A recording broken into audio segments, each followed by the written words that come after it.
क्या आप कभी सोचते हैं कि जीवन में सच्चा सुख क्या है? क्या आप कभी सोचते हैं कि मृत्यु से कैसे निडर होकर जीना चाहिए? आज मैं आपको एक ऐसी कहानी सुनाने जा रही हूँ जो आपको इन प्रश्नों का उत्तर देगी। आइए इस कहानी को शुरू करते हैं। इससे पहले कि आप इस कहानी में खो जाएं, अभी इस चैनल को सब्सक्राइब कर लें। एक बार की बात है, एक नौजवान युवक बुद्ध के पास आता है और उनसे कहता है कि हे बुद्ध, क्या आप मेरे एक सवाल का जवाब देंगे? बुद्ध ने मुस्कुराते हुए कहा कि पूछो, क्या पूछना है? इसके बाद उस युवक ने कहा, हे बुद्ध, मेरी उम्र अभी बहुत ज़्यादा नहीं है, लेकिन मैं बहुत परेशान रहता हूँ, बहुत दुखी रहता हूँ।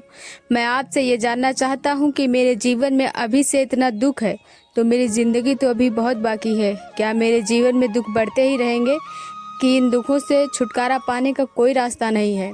यह सुनकर बुद्ध कहते हैं कि कहाँ है तुम्हारे दुख? मुझे तो दिखाई नहीं दे रहे हैं। यह सुनकर वो युवक कहता है कि ये बुद्ध, दुख तो मेरे अंदर है, मेरे भीतर है, वह आपको कैसे दिखाई देगा? यह सुनकर बुद्ध उसी वक्त उससे पूछते हैं कि क्या तुम्हें अपने दुख दिखाई देते हैं? वो युवक कहता है कि हाँ बुद्ध, मैं अपने दुखों को भली भांति देख रहा हूँ। तब बुद्ध ने पूछा कि दुखों का मूल क्या है? बुद्ध में और इस युवक में चर्चा चल ही रही होती है कि तभी एक भिक्षु दौड़कर वहां पर आता है। वह भिक्षु तथागत बुद्ध के कान में कुछ कहता है। इसके बाद बुद्ध उसी वक्त उससे कहते हैं कि चलो आज मैं तुम्हें जीवन का सत्य दिखाने के लिए एक जगह पर लेकर चलता हूँ। वहाँ पर तुम्हें कुछ भी नहीं बोलना है, चुपचाप सारी बातें सुनते रहना है। इसके बाद तुम्हें अपने सारे प्रश्नों के उत्तर खुद ही मिल जाएंगे। यह कहकर वह युवक गौतम के पीछे चलने लगता है। कुछ दूर मिलने के बाद गौतम बुद्ध एक घर में प्रवेश करते हैं। घर में प्रवेश करने के बाद वो युवक और तथागत बुद्ध को देखते हैं कि वहाँ पर बहुत सारे लोग खड़े हैं और बीच में चारपाई पर एक वृद्ध आदमी लेटा हुआ है। बुद्ध को देखते ही कभी सभी लोग वहाँ पर रास्ते बनाए और बुद्ध उस आदमी के पास वहीं उसके चारपाई पर जाकर बैठ जाते हैं। वह युवक भी पास में ही बैठ जाता है। इसके बाद वृद्ध आदमी जो चारपाई पर लेटा हुआ था कहना शुरू करता है कि हे बुद्ध, मैं नहीं जानता कि मेरे जीवन में कितनी सांसें और बची हैं। पता नहीं किस वक्त मुझे भगवान के घर से बुलावा आ जाए। मैं मरने से पहले अपने कुछ सवालों के जवाब आपसे जानना चाहता हूँ। मुझे पता है कि मैं उन सवालों के जवाब आप ही मुझे दे सकते हैं, इसीलिए मैंने आपको यहाँ पर बुलाया है। इसके बाद उस वृद्ध आदमी ने कहना शुरू किया कि बुद्ध, अपने आखिरी वक्त में मुझे अपने बचपन के दिन बहुत याद आ रहे हैं। मैं अपने बचपन के दिनों को याद करता हूँ और सोचता हूँ कि वो भी क्या दिन थे, न कुछ पाने की फिक्र, न कुछ खोने का डर। बचपन के उन दिनों को याद करके मेरी आंखों में आंसू आ जाते हैं। मुझे लगता है कि कितनी आज़ादी थी। उस समय मेरा मन कितना खुला हुआ था। मन में कुछ भी पाने की इच्छा नहीं थी। जिस भी खेल में लग जाते थे उसी खेल में पूरे दिन लगे रहते थे।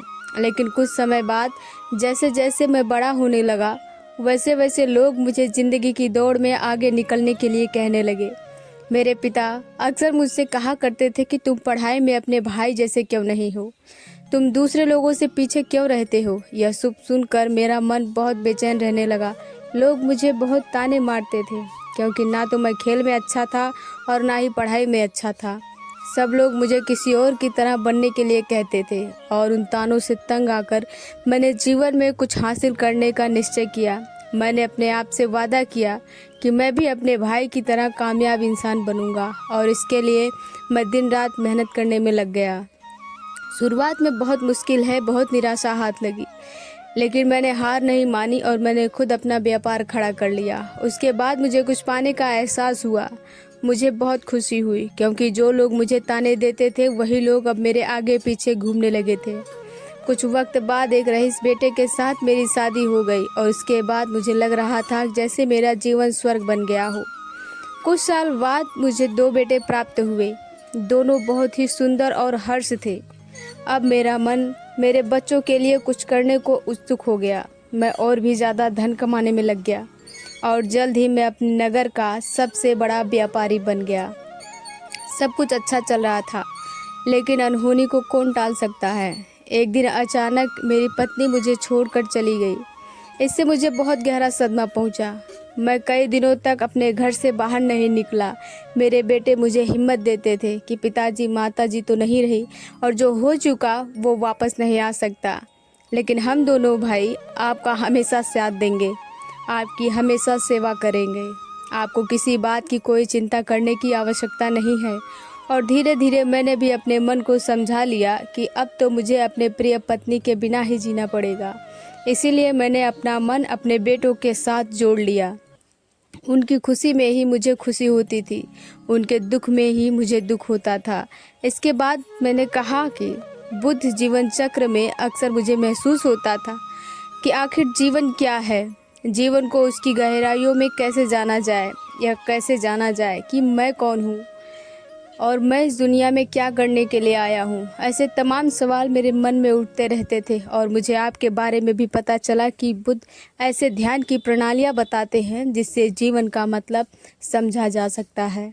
लेकिन मैं हमेशा सोचता रहता था कि पहले मैं अपने जीवन से दुखों और परेशानियों को दूर कर देता, उसके बाद ध्यान में मैं अपना पूरा मन लगाऊंगा। और यही सोच सोच कर मैं कभी ध्यान नहीं कर पाता था। धीरे धीरे वक्त बीतता रहा और आखिर में उम्र ढलने के बाद मैं बीमार पड़ गया। फिर से मेरे जीवन में कोई कमी नहीं रही। मेरे बेटों ने मेरा अच्छा साथ दिया। मैंने जीवन में बहुत कुछ हासिल भी किया। लेकिन अब मैं अपने जीवन में अगर पीछे मुड़कर देखता हूँ तो मुझे एहसास होता है कि मेरे बचपन के दिन ही सबसे प्यारे दिन थे।